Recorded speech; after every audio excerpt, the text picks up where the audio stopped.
کہ اللہ رب العالمین نے جب نبی بھیجے نا، نبی ان کو وارننگ دی تھی. کیا وارننگ دی تھی؟ ایک وارننگ دی تھی، باقی کچھ نہیں کہا تھا.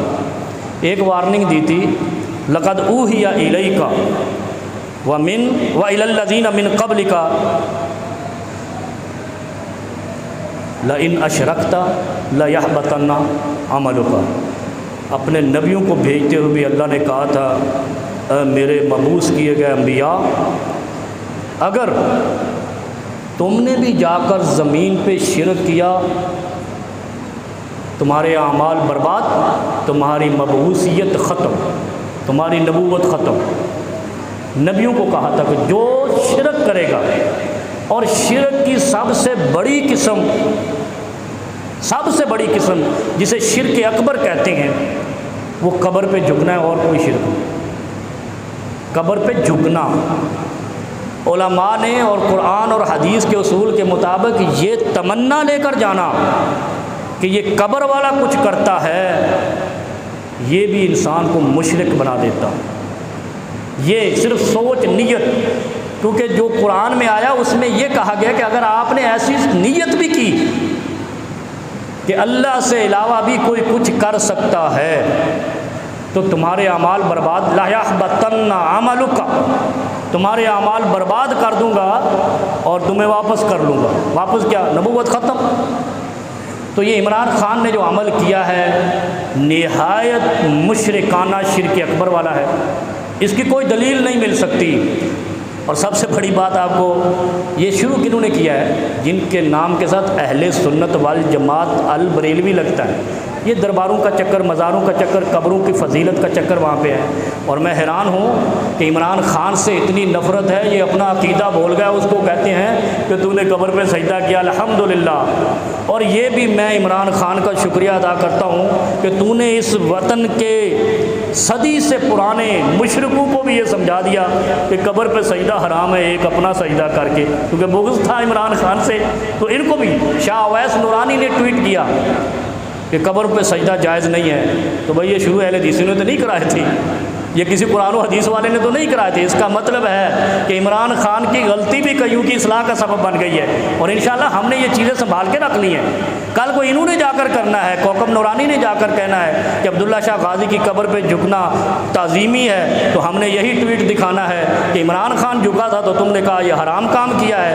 اور مولویوں تمہارے لیے حلال ہے، دوسروں کے لیے حرام کیوں ہے؟ پھر حرام ہے تو کلیتاً ہے، وہ حرام ہے، وہ ولیوں کے لیے بھی حرام ہے، انبیاء کے لیے بھی حرام ہے، تیرے اور میرے لیے بھی حرام ہے. جو حرام ہے، شراب حرام ہے تو کیا ولیوں کو حلال ہے؟ زنا حرام ہے تو کیا نبیوں کو معاف ہے؟ کسی کو زنا معاف نہیں ہے، تو سجدہ قبر پہ کیسے معاف ہوگا؟ یہ تو مولویوں کے لیے ہے. اور قرآن کہتا ہے قل اللہم، وہ میں نے پہلے آیت سنا دی، قل اللہم مالک الملک تؤتی الملک من تشاء.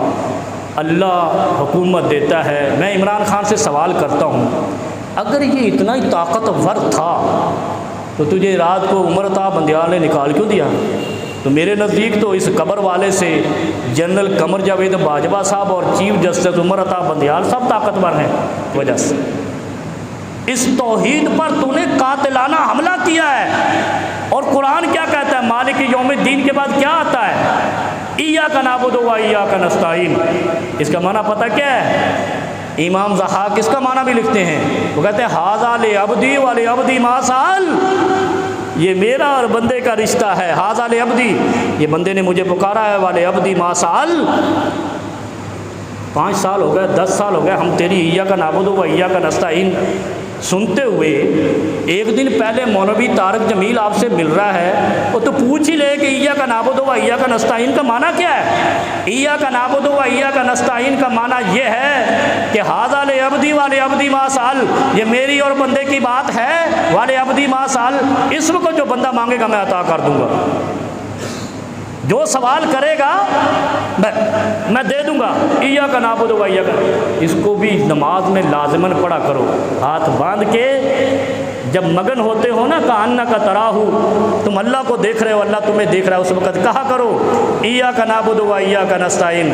اے اللہ تیری ہی عبادت کرتے ہیں، تجھے ہی سے مدد مانگتے ہیں۔ پھر اللہ کہتا ہے والے عبدی ما سال، مانگ کیا مانگنا ہے؟ پھر مانگ تو تل ملک من تشاء، اللہ تو جیسے چاہتا ہے اس ملک کا اقتدار دے۔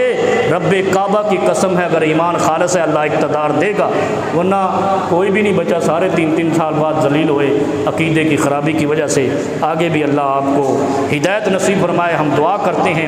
لیکن یہ مشرکانہ عقیدہ یہ نہیں ہے کہ تو اقتدار میں نہ آئے یا وہ نہیں آئے، یہ نہیں ہے۔ بات یہ ہے کہ جو دوسرے ہیں وہ بھی اس سے بدتر ہیں، وہ تو مورتیوں پہ دودھ بہانے والے ہیں، ان کو بھی آپ نے دیکھا ہوا ہے۔